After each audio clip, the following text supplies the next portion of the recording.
I'd say music means just about everything to me, whether I'm performing or writing or working out a production with other friends. It's always going on around me, and if nothing less, it's putting a spring in my step as I go through my day. I haven't seen you for so many hours. How could you leave me alone? I've been performing since 4th, 5th grade, playing clarinet in the junior high band, moving quickly onto guitar, and from guitar learning that being a singer-songwriter might just be something I could accomplish. It's been a wonderful, wonderful life having that as part of my life, and I was able to take things that I felt or things that moved me and move them to and through an instrument, and then beyond that, take that to friends who are musicians that become your band, and suddenly they're helping you achieve the same goal, taking your thoughts and your ideas and moving them through other people. It was just a tremendous experience, and it still is. Let's let a new tale begin. Hey ho, find me an island. Hey ho, bring me your key. Hey ho, everyone's smiling, the wind, water and me. Musical influences include most of the important songwriters that I grew up with, and then a lot of the big riffs that I grew up with, or that we all grew up with, if you will. Everything from the Beatles for the songwriting, the Rolling Stones for the hip shaking, Neil Young, extremely important, Bob Dylan, extremely important, Tom Waits, beyond important for the songwriting, for digging into the words and making sure that every word matters. Even though some words won't matter, it's almost as though they deliberately don't matter.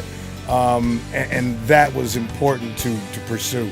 Other influences include Black Sabbath, the Ramones, bluegrass artists, Bill Monroe, anybody that would take an instrument and affect other people with it that I could draw from became where I would want to go musically.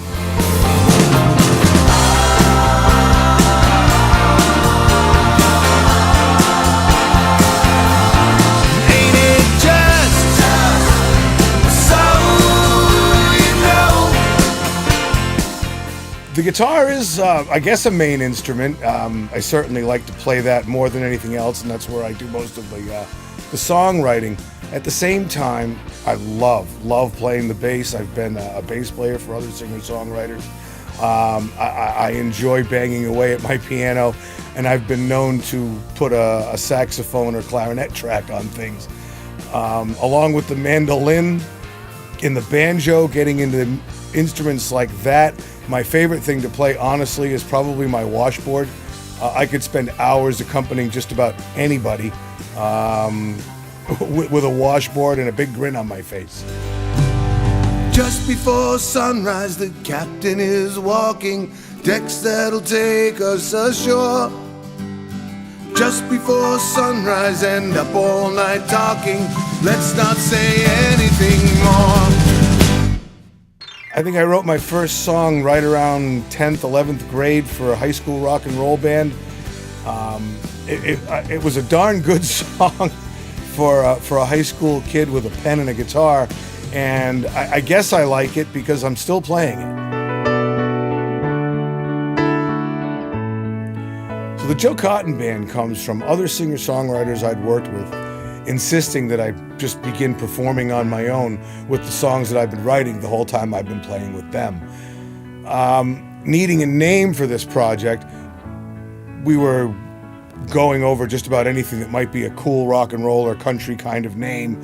And at the same time, my father had passed away, and we were going through all the papers and boxes of information that come along with that.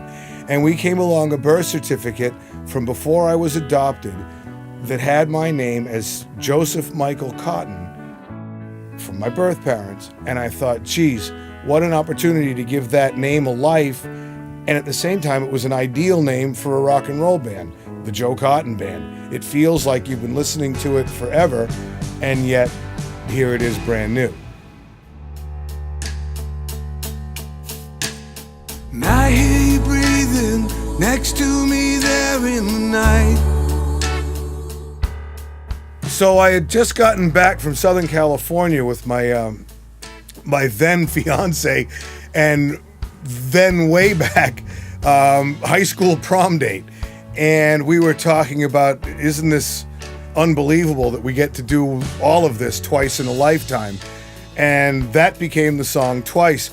I've known my wife since third grade. We dated junior year, senior year in high school, and she was one of those people that really turns your head and turns your heart.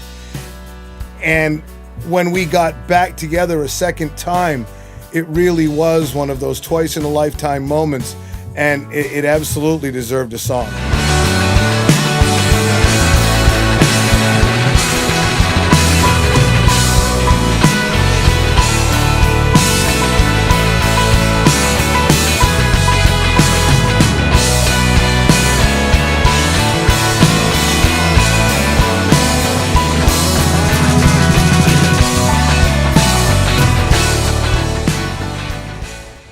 And then along comes Richard Warren Rappaport, who opens the show for us and falls in love with the material and says he'd like to introduce me to this group of people down in Miami Beach that include amazing producer Rudy Perez, his brilliant son Chris Price, and some of the finest musicians I've ever had the opportunity to play with.